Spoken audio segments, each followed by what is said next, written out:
So I was asked a question on Facebook. Someone tagged me in a post that I thought it's a really good opportunity to answer a question. So thank you very much to Liz Richardson for tagging me. The question was about myelograms. What is a myelogram? Why would you do it? And what are the risks involved in doing it? So first of all, a myelogram is when we take x-rays of this cervical spine, mostly in horses, and we inject a radiopaque dye around the spinal cord, and that allows us to make a really accurate indication of whether there's any pinching of the spinal column. So what type of horses would we be doing it on? First of all, it's horses that have got neurologic condition that we're concerned may have some form of cervical pressure on the spine. The most common site for that is C5, C6. So those horses commonly are referred to as wobblers. So a horse that's a wobbler that we're trying to investigate further to see why or where, more to the point where the issue is, we would want to do a myelogram. So what's the process involved?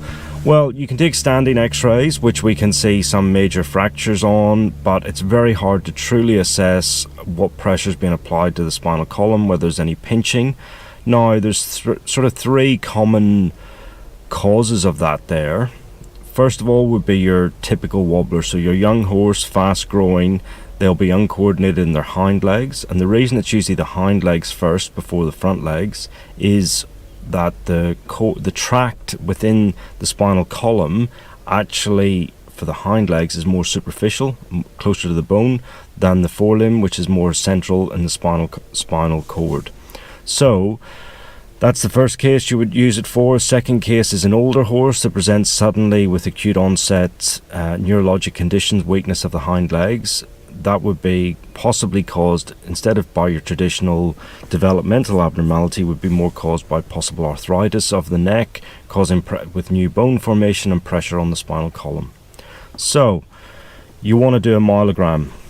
What do we need to do? First of all, it's not something we can do in the field. It requires a general anesthetic to be done and is a technically very difficult procedure. So what you've got to do is anaesthetize the horse in a hospital. They're then placed on a special table where we can put x-ray plates underneath the neck and move the neck into different positions. The next protocol is we've got to inject the radiopaque dye into the CSF around the cord. Now that's not an easy procedure and carries with it a lot of risk.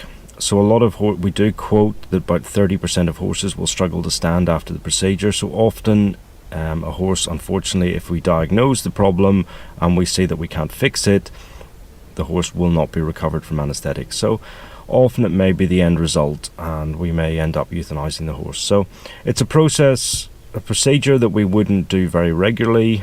We are seeing in young warm bloods, it's quite common to see mild neurologic conditions as they start to grow, and that's where it's really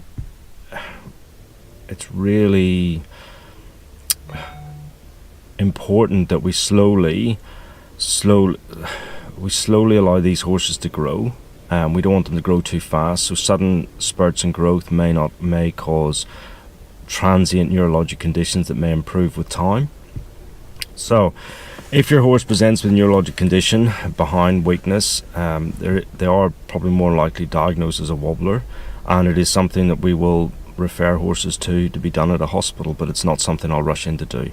It has risks and we often take time. So it is more accurate than standing x-rays of the spine, a lot more accurate, because when we have them on anesthetized, we can move the neck into different positions to see if there's a certain flexion or movement of the neck will cause a more impingement on the spinal column, and that is very common to see. So hope that answers the question, and I will speak to you guys soon. Cheers.